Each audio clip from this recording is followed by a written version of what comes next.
ceva pentru posteritate?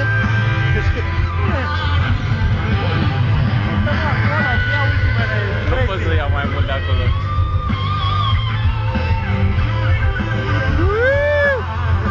Îi vorbesc în ungurești, că nu înțelege nimic. Da, exact, e probabil i-au dat niște instrucțiuni pe care nu și le va însuși. În caz că se întâmplă ceva, dăm la... Opa. Sări! Bă, dar nu-i cam șubret cablul ăla?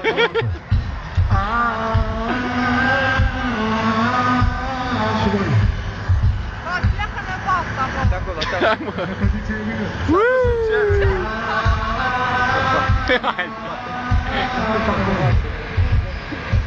Te-am aici, te-am aici.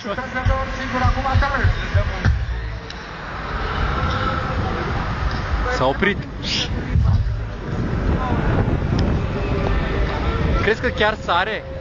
Hai să vedem.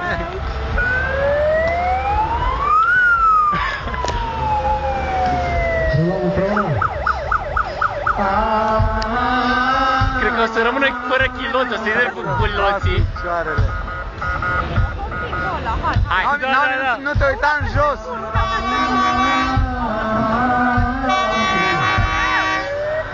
Mulțumim foarte mult! nu mai vrea să vezi. Sari! Sari!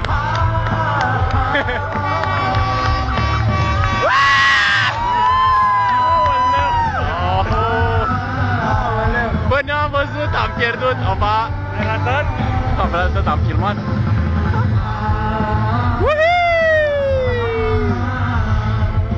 Gata? Gata. Asta a fost. 80 de lei. Muncești o săptămână pentru bani.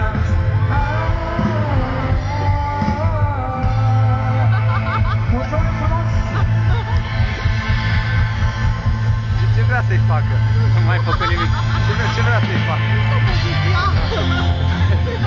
Faci o respirație gură la gură acum. Ca la iunguri. Dar nu se poate ca nu... Hai mai încerc o dată, că nu i-a ieșit. Da, nu mi-a ieșit bine. 7 și a doua.